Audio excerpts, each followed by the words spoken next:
총선을 앞두고 여야가 활발히 공약을 발표하고 있습니다. 당장 표심을 잡기 위한 공약도 중요하지만 바람직한 정치 세력이라면 미래 세대에 대해서도 책임 있는 자세를 보여야 합니다. 최소한 기성세대의 책임을 미래 세대의 부담으로 전가해서는 결코 안 됩니다. 그 과제 중 하나가 바로 사용 후 횡연료 처분 문제입니다. 우리나라는 1978년 고리원전 1호기를 시작으로 40년 넘게 원전을 운영해 왔으나 사용 후 횡연료 처분을 할 수 있는 전용 처분장이 없습니다. 사용 후 횡연료인 고준위 방패물은 현재 각 원전 안에 습식 저장소에 임시로 보관하고 있는데 7년 후인 2030년을 기점으로 순차적으로 포화 상태에 이르게 됩니다. 현재 산자위에서는 고준위 방사성 폐기물 특별법이 계류되어 있습니다. 특별법이 당장 통과된다 하더라도 부지 선정과 실정 연구, 설계 및 건설 절차를 거치면 관리시설 건축에 최장 37년까지 걸릴 것이라는 전망이 나오고 있습니다. 이러한 상황을 더는 방치하면 안 됩니다. 민주당은 고준위 방패법을 친원전 정책으로 규정하고 있지만 정부와 여당은 해당 지역의 주민들과 미래 세대를 위해 반드시 필요한 민생 법안이라고 생각하고 있습니다. 아울러 막대한 전력 수요가 따르는 AI 산업의 특성을 고려하면 자라는 세대가 살아갈 AI 시대의 토대를 만들어주는 경제 법안이기도 합니다. 민주당은 근시안적인 이념에 매몰되고 강성 지지 세력의 눈치를 보느라 미래 세대에 대한 책임을 도외시하고 있습니다. 이러한 태도가 계속된다면 미래 세대가 과연 민주당을 신뢰할 수 있겠습니까? 총선이 얼마 남지 않았습니다. 지난 20대 국회처럼 이번에도 법안이 임기 만료 폐기된다면 또다시 아까운 시간을 낭비하게 될 것입니다. 오는 29일 본회의에서 고준위 방패법을 꼭 통과시킬 수 있도록 민주당의 적극적인 협조를 부탁드립니다. 국민들께서 경기 동부연합에 대한 걱정을 다시 해야 될 상황이 오리라고는 아마 생각하지 못했을 것입니다. 2013년 통합진보당 내란 선동 사건의 주축이었던 경기 동부연합은 종북 세력의 대명사로 국민들의 내리에 각인되어 있습니다. 성남에서 학생운동 조직을 구성할 때부터 대한민국의 정통성을 부정하고 북한의 독재 정권을 숭배하는 반국가 세력 색채가 짙었습니다. 민주노동당 시절에는 조직의 지령에 따라 일사불란하게 움직이며 민주적 의사결정 체계를 무력화시키는 당권투쟁 방식으로 악명을 떨쳤습니다. 헌법재판소에서 통합진보당 해산명령을 내렸을 때 경기 동부연합이라는 이름도 역사 속으로 사라졌어야 마땅했습니다. 그런데 이후 경기 동부연합은 끈질긴 시도 끝에 민주노총과 진보당을 통해 다시 세력화에 성공했다는 것이 언론의 일관된 분석입니다. 지난 대선 때 진보당 후보가 얻은 득표는 0.1%에 불과했습니다. 이번에 민주당과의 거래로 3개의 비례의석을 갖게 되면 21대 총선에서 열린민주당이 5.42%를 얻어 3석을 확보한 것과 비교할 때 또 다른 친명행제입니다. 더욱이 경기 동부연합 특유의 조직력을 생각하면 울산 북구 이외의 지역구에서도 진보당 후보가 단일화를 통해 당선될 가능성도 배제할 수 없습니다. 보수든 진보든 종북이란 시대착오적 이념을 가진 세력이 원내에서 영향력을 갖기를 바라는 대한민국 국민은 없다고 생각합니다. 경기 동부연합의 국회 진입은 준연동형 비례대표제가 민주화 이후 최악의 퇴행적 선거제임을 입증하는 일이 될 것입니다. 민주당은 망령으로 떠돌았어야 할 경기 동부연합이 유력한 원내 정치 세력이 되고 있는 데 대해 국민께 분명한 책임을 져야 할 것입니다. 지역구 공천 작업이 종반부를 향해 가고 있습니다. 국민의힘은 인위적인 감동보다 누구나 동감할 수 있는 공천을 하겠습니다. 잡음 없는 공천이 감동 없는 공천이 될 수는 없습니다. 잡음 없는 공천은 우파 정당이 한 번도 해보지 못한 것입니다. 그 자체가 감동입니다. 그리고 승리라는 결과로 감동을 드리겠습니다. 국민의힘은 밀실 공천이 아닌 투명한 공천을 하겠습니다. 민주당은 검증되지 않은 여론조사 기관을 누군지 알 수도 없는 외부 지시로 끼워 넣었다가 선관위원장이 사퇴하는 지경에 이르렀습니다. 국민의힘은 경선 여론조사 기관 선정부터 결과 발표까지 모든 과정을 투명하게 공개하고 있습니다. 사심이 없다면 감출 이유도 끼워 넣을 이유도 없습니다. 국민의힘은 대표만 눈치 보는 공천이 아니라 국민을 바라보는 공천을 하겠습니다. 개인 조국을 위한 공천이 아니라 대한민국 조국을 위한 공천을 하겠습니다. 더불어민주당의 공천은 이재명 대표의 사법 리스크를 막기 위한 친위대 구성에 초점이 맞춰져 있습니다. 비명 행사라는 말까지 나오고 있습니다. 국민의힘은 대한민국의 미래를 지키는 공천을 하겠습니다. 그런데 이재명 대표를 본받아 국회의원이라는 신분을 방탄조끼로 입겠다고 나선 분이 또 한 명 있습니다. 바로 조국 전 장관입니다.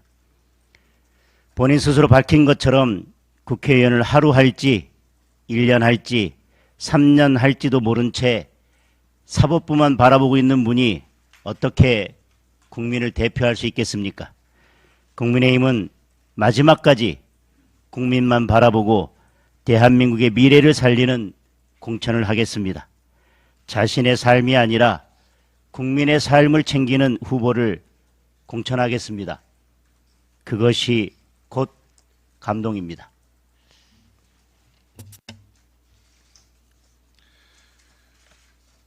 작년 12월 선관위의 선거구 획정안 발표 이후에 그동안 여야는 과대 면적 선거구 조정, 생활권 구역 경계 조정 등 협의를 거쳐왔습니다.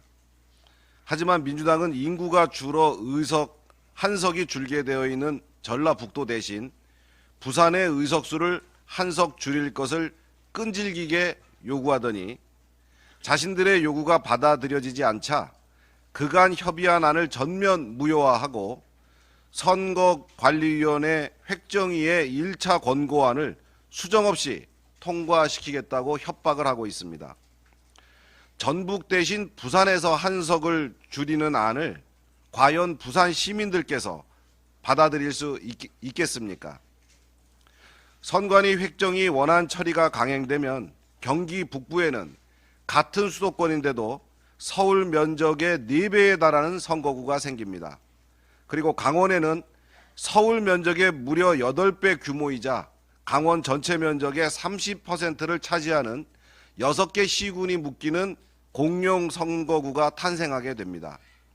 이 같은 거대 공룡 선거구는 지역 간 갈등을 유발하고 지역 대표성을 떨어뜨려 그 피해가 고스란히 지역 주민분들에게 돌아갈 수밖에 없습니다. 더 늦기 전에 기존에 합의된 선거구 안이 반영되어야 합니다. 이를 위해 우리 국민의힘은 비례 의석 한 석을 전북에 배정하는 안도 양보하여 받아들이겠다고 밝힌 바 있습니다. 그런데도 민주당은 선거구 획정 협상에 나서기는커녕 29일 본회의에서 쌍특검법을 표결하겠다며 또다시 정쟁만 유발하려 하고 있습니다. 21대 국회 내내 의석수만 내세워 정쟁을 일삼던 민주당이 임기 종료를 앞둔 마지막까지 국회를 혼란과 정쟁의 장으로 만들고 있는 것입니다. 민주당이 선거구 협상을 발로 걷어차고 쌍특검법 재표결에 집착하는 이유가 비명횡사 친명횡재 공천으로 불붙은 계파 갈등의 시선을 다른 곳으로 돌리기 위해서는 아닌지 국민들은 의구심을 가지고 있습니다.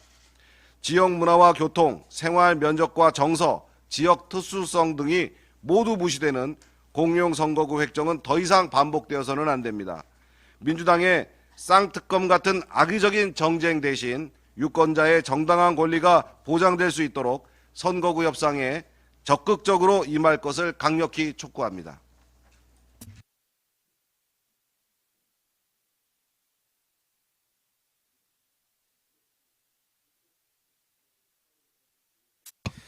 예, 기재위 간사 유성걸 의원입니다. 오늘은 수출입 은행법 개정 관련 한 말씀 드리겠습니다. 국회 기획재정위원회는 지난 23일 금요일입니다. 전체 회의에서 수출입 은행의 법정 자본금 한도를 현행 15조 원에서 25조 원으로 증액하는 수출입 은행법 일부 개정 법률안을 처리했습니다. K방위산업, K방산이라고 하죠. 2022년 173억 달러, 2022년 173억 달러, 2023년 130달러의 수출액을 기록하는 대한민국의 새로운 수출 효자 산업으로 지금 현재 부상을 하고 있습니다. 유럽의 폴란드를 거점으로 하는 항공 산업의 본고장인 미국 시장까지 지금 현재 진출을 노리고 있는 상황입니다. 하지만 급증하는 수출 규모와는 달리 현행 수출입은행법상의 법정 자본금 한도가 10년째 증액 없이 15조 원으로 묶여 있어서 K방산의 수출 금융 지원을 가로막는 그런 걸림돌로 인식되어 왔던 것이 사실입니다. 특히 폴란드와 진행 중인 무기 수출도 수은의 추가 대출이 불가능해져서 최대 30조 원 규모의 2차 계약이 어떻게 될 것인가 걱정하고 있었던 그런 상황이었습니다. 방위산업은 대규모 장기 자금이 필요한 그런 산업 특성상 그 규모에 상응하는 정책 금융이 반드시 필요한 사항입니다. 따라서 국회는 오늘 오는 29일 본회의에서 한국수출입법 일부 개정 법률안을 반드시 통과시켜서 K방산 수출의 족쇄를 풀어버리고 비상할 수 있도록 날개를 달아줘야 할 것입니다. 국익앞에는 여야가 따로 없습니다. 29일 더불어민주당도 함께 뜻을 모아서 입법 지원에 최대한 협조해 주시기 바랍니다. 이상입니다.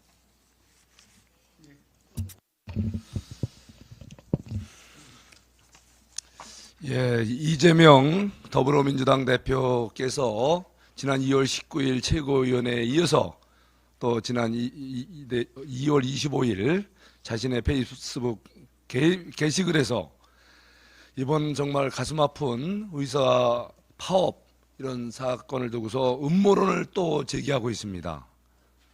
국민의 건강과 생명을 위협하는 이 의료 대란을 보고서 어떻게 여기서 또 음모론을 얘기합니까? 온 정부, 온 국민이 이 문제 해결을 위해서 지혜를 모으고 정말 안타깝고 답답하게 이 현실을 바라보고 있는데 같이 도와주고 문제의 그 진원지가 뭔지 근본 해법은 뭔지에 대해서 진지하게 고민하고 해법을 같이 마련해야 될 소위 수권 정당이라고 하는 민주당 그것도 당대표께서 자꾸 음모론을 얘기하니 도대체 어떤 음모를 갖고서 이런 말씀을 하시는지 한번 되묻고 싶습니다. 이번 얘기를 하시면서 지난 양평고속도로 최상병 사건을 능가하는 최악의 국정농단 사례다. 마치 이번 의료 이런 사태가 정부의 어떤 당리당략적인 어떤 계산에 의해서 치밀하게 계산된 음모라고 얘기를 하고 계십니다. 정말 그렇게 생각하십니까? 자, 지금 양평고속도로 사건 다시 한번 돌아보십시오. 지금 다 사라졌어요. 지금 그때 그걸 제기했던 분들 이번에 공천 받았습니다. 그리고 또 그 당시 뭐 비대위 구성 논란 있었던 그때 비대위 위원장으로 거론됐던 분 땅 거기 사서 집 졌죠. 이번에 당해 지역에 민주당 공천 받은 분 거기에 땅 샀죠. 바로 그분들의 특혜비리 사건입니다. 이번에 참 공천 받은 분은 이번에 공천 받은 분의 경쟁자였던 분이 땅을 샀죠. 그분 공천 배제됐습니다. 자, 이 결과가 뭡니까? 서울 양평고속도로 논란의 본질은 내부에 자기들의 정적, 그 견제를 위한 내부 암투용인데 그것을 마치 무슨 우리 모 인사의 그 특혜 비리 사건으로 둔갑을 시켜서 그렇게 시끄럽게 떠들으셨어요. 다시 한번 서울 양평고속도로 지금 선거 전국에서 한번 다시 한번 얘기해 보십시오. 그 진실을 밝혀봅시다. 그리고 또 최상병 사건, 이것을 또 마치 국정농단이라고 말씀하셨어요. 최상병 사건의 본질은 뭡니까? 해병대 장병들이, 국가 안보를 지켜야 될 장병들이 그야말로 이 수해 국민들의 그 가슴 아픈 그런 현장을 지원하기 위해서 수해복구 지원을 나왔다가 불의의 사고를 당한 사건입니다. 그런데 그 사건을 수사하는 그 수사단장이라는 사람이 소위 일탈적, 좌파적 이런 군인, 그 장병이라는 사람이 말도 안 되는 수사 결과를 내놓고 그 잘못된 것을 바로잡는 지휘관의 이런 행태를 갖고서 국정농단이라니요. 국정농단의 정확한 개념을 다시 한번 되새겨 보시고 진정한 음모는 무엇인지 지금 민주당 스스로 반성하고 음모의 진원지에 대해서 스스로 되돌아보시기를 바랍니다. 이상입니다. 거방위 간사 박승중 의원입니다. 서울의 소리 사기 공작 취재 가담한 MBC 스트레이트의 선거 개입 조작 방송은 반드시 엄단해야 한다는 내용입니다. 극단적 조작 언론인 서울의 소리가 자행한 파우치 논란은 김건희 여사의 선친과의 인연을 사칭한 몰래카메라의 함정 취재 그 이상도 이하도 아닙니다. 하지만 민주당과 MBC 스트레이트는 불법 공작 취재의 본질은 숨긴 채 범죄자들의 일방적 주장만으로 명품백 수수라는 악의적 프레임을 더 씌우고 있습니다. 어제 그제 25일 MBC 스트레이트는 세계가 주목한 디올 스캔들, 사라진 퍼스트레이디라는 왜곡된 제목을 달고 온갖 외국 사례를 끌고 들어와서 사기 공작 취재가 마치 정당한 것처럼 각색했습니다. 또한 문재인 정부 시절 탈탈 털어도 혐의가 없던 도이치모터스 사건에 민주당 총선 후보와 좌편향 인사들을 출연시켜서 방송을 자행했습니다. 민노총 언론노조가 장악한 친민주당 방송의 극치를 보여준 것입니다. 특히 25일 서울의 소리는 MBC 스트레이트 방송 시간에 맞춰서 새로운 것도 하나도 없는 내용을 최초 공개하며 공개했습니다. MBC가 선거 전 파우치 논란을 재탕, 삼탕하며 공중전을 하고 서울의 소리가 이에 가담하는 여론 공작을 벌이고 있는 것입니다. MBC는 정신 차려야 합니다. 국익 논란 자막 조작에 1일 100만 원 배상이 주어졌습니다. 뉴스타파 대선 공작 인용에 가징금 4,500만 원이 부과되었습니다. 유명 탈북 작가 성추행 오보에 1억 원이 배상 판결이 났습니다. 경찰 사칭 취재에 150만 원의 벌금형이 떨어졌습니다. 이런 등등 이 자체만으로도 MB 신뢰는 완전히 바닥을 기고 있습니다. 창피함을 느껴야 됩니다. 그럼에도 반성은커녕 조폭들이라 하는 짓을 저지르고 있는 서울의 소리와 최재형 목사가 제공한 불법 취재물을 아무 꺼리낌 없이 사용하고 좌편향 인사들의 일방적 주장이 전부 사실인 양 왜곡하는 것은 민주주의를 지탱하는 제4부인 언론이기를 포기한 것입니다. 민노총 방송, 친민주당 방송으로서의 역할을 선거 전 톡톡히 하고 있는 것입니다. MBC 안영준 사장과 서울의 소리에 강력히 경고합니다. 민주주의를 대표하는 제4부인 언론이 지켜야 할 제1원칙은 공적 기능입니다. 이번 서울의 소리 사기 공작 취재는 그에 대한 합당한 책임과 처벌이 반드시 있을 것이다. 그리고 국민들이 지켜보고 있다는 것을 명심해야 할 것입니다. 방심위, 방통위, 검찰, 경찰 등 관계기관에게 요청합니다. 공직선거법, 정보통신심의규정, 방송심의규정, 선거방송심의규정 등 관계법에 따라서 위반 사항에 대해서 엄격한 법적 책임을 물어야 할 것입니다. 국민의힘도 이런 강제 규정을 종합적으로 검토해서 이번 사건처럼 엄중한 법을 짓밟는 허위, 왜곡, 과장, 사칭 보도를 우리 사회의 악으로 간주하고 끝까지 엄단할 것을 강력히 경고하는 바입니다. 이상입니다. 더불어민주당의 공천이 중반을 넘어서면서 다수의 대한민국 국민들께서는 과연 민주당이 대한민국 국회의원 후보를 추천하려는 것인지 아니면 북한 노동당의 이중대를 세우려는 것인지 의아해할 것입니다. 이재명 민주당 대표는 본인의 약속을 뒤집고 연동형 비례제를 채택한 후 총선에 나설 비례대표형 위성정당을 만들면서 진보당, 새진보연합, 연합정치시민회의 후보 10명을 당선권에 배치하기로 했습니다. 그런데 진보당은 2014년 헌법재판소 결정으로 해산된 통합진보당의 후신이고 강령과 정책에는 한미동맹 파기와 재벌 해체가 포함되어 있습니다. 연합정치시민회의는 좌파, 반미, 친북 성향 230여 명이 만든 단체로 한미 FTA 반대, 광업병 선동, 국가보안법 폐지 등을 주장해왔던 반국가 세력입니다. 성남시장을 지낸 민주당 이재명 대표 주변엔 유독 경기 동부 출신이 많다고 합니다. 성남시 산하기관 등에 대거 발탁했다고도 합니다. 헌재가 통진당을 폭력혁명으로 북한식 사회주의 실현을 목적으로 한 위헌 정당이라며 강제 해산시켰지만 경기 동부는 집요하게 조직을 재건했습니다. 이들이 만든 정당이 진보당입니다. 급기야 작년 4월 전북 전주울 국회의원 재선거에서 국회까지 진출했습니다. 같은 해 11월엔 민주노총 지도부까지 장악했습니다. 민주당은 69년의 역사를 가진 정당이고 3차례 집권한 바 있는 대한민국의 제1야당입니다. 그런 당을 본인이 방탄에 동원한 이재명 대표가 반국가 세력과 지금 손을 잡고 있는 것입니다.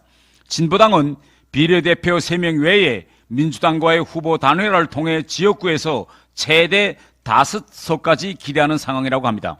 구 통진당, 경기 동부 세력이 대거 국회에 진출해 국방위, 정보위 등에서 활동할 수 있다는 뜻입니다. 최근 민주당을 탈당한 개혁신당 이원욱 의원도 경기 동부 세력이 이재명을 숙주로 성남시, 경기도를 지나 국회 진출까지 시도한다고 했습니다. 이들이 22대 국회에 입성한다면 21대와는 비교도 되지 않을 정도로 한미동맹 흔들기와 반일 죽창과 민생을 볼모로 한 극한 투쟁으로 다음 4년 내내 전국이 마비될 것입니다.